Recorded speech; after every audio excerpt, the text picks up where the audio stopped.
اعوذ باللہ من الشیطان الرجیم، بسم اللہ الرحمن الرحیم۔ السلام علیکم ورحمۃ اللہ وبرکاتہ۔ معزز سامعین و ناظرین، عقائد و فقہ سیشن میں آپ کا میزبان حافظ مبین شوکت حاضر خدمت ہے۔ آج ہمارے اس سیشن کے مہمان بنے جناب حافظ اقدل محیز قادری صاحب۔ معزز سامعین و ناظرین، آج ہم اپنے مہمان سے عقائد کے حوالہ سے چند باتیں جاننے کی کوشش کریں گے۔ آئیے چلتے ہیں ہم اپنے مہمان کی جانب اور ان سے عقائد کے حوالہ سے چند باتیں جاننے کی کوشش کرتے ہیں۔ السلام علیکم ورحمۃ اللہ۔ وعلیکم السلام ورحمۃ اللہ وبرکاتہ۔ جناب آپ کیسے ہیں؟ الحمدللہ۔ جناب سب سے پہلے میں آپ کو اس عقائد و فقہ کے سیشن میں خوش آمدید کہتا ہوں۔ جزاک اللہ۔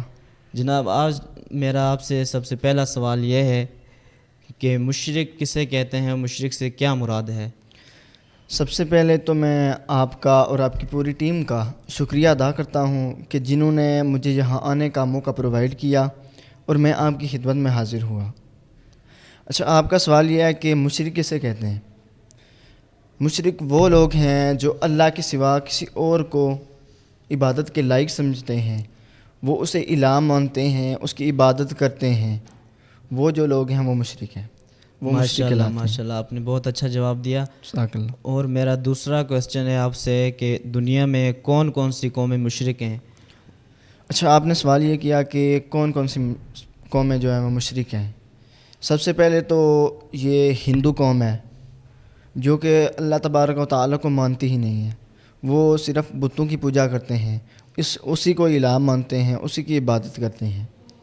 اور اس کے بعد عیسائی ہیں جو حضرت عیسیٰ علیہ السلام کو خدا مانتے ہیں۔ ان میں بھی کئی فرقے ہیں، کئی تو یہ ہیں جو اللہ تبارک و تعالیٰ کو الہ مانتے ہیں، اور کچھ ایسے ہیں جو حضرت عیسیٰ علیہ السلام کو معاذ اللہ اللہ کا بیٹا مانتے ہیں۔ ان کا یہ کہنا ہے کہ حضرت عیسیٰ علیہ السلام اللہ کے بیٹے ہیں۔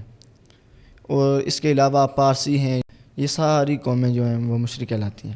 ماشاء اللہ، آپ نے بہت اچھا جواب دیا۔ اور میرا تیسرا کوسچن ہے آپ سے کہ کیا مسلمانوں کو مسلمان اور کافروں کو کافر کہنا اور ماننا جائز ہے؟ اچھا، آپ کا سوال ہے کیا مسلمانوں کو مسلمان کہنا اور کافروں کو کافر کہنا جائز ہے؟ جی بالکل، مسلمانوں کو مسلمان کہنا اور کافروں کو کافر کہنا اور ماننا بے حد ضروری ہے۔ یہ محض غلط ہے کہ مسلمانوں کو مسلمان اور کافروں کو کافر نہ کہا جائے۔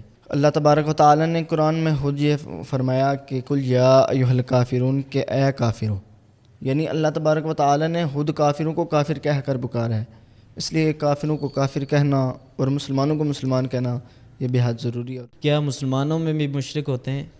اچھا، آپ نے یہ سوال کیا کہ کیا مسلمانوں کو مشرک کہا جا سکتا ہے؟ آپ کے سوال کا جواب یہ ہے کہ مسلمانوں کو مشرک نہیں کہا جا سکتا، کیونکہ مسلمان صرف اللہ تبارک و تعالیٰ کی عبادت کرتے ہیں، اسی کو الہ مانتے ہیں، اس لیے مسلمانوں کو مشرک نہیں کہا جا سکتا۔ مشرک تو وہ ہوتے ہیں جو اللہ تبارک و تعالیٰ کے علاوہ کسی اور کی عبادت کرتے ہیں یا کسی اور کو الہ مانتے ہیں، معبود مانتے ہیں، یا عبادت کے لائق بھی سمجھتے ہیں، یا اللہ تبارک و تعالیٰ کی ذات میں کسی کو شریک ٹھہراتے ہیں، وہ مشرک کہلاتے ہیں۔ آج ہمیں اپنے مہمان حافظ اقدل محیز قادری صاحب سے عقائد کے حوالہ سے بہت عام باتیں سیکھنے کو ملی۔ اسی کے ساتھ اپنے میزبان حافظ مبین شوکت کو اجازت دیجیے۔ اللہ حافظ۔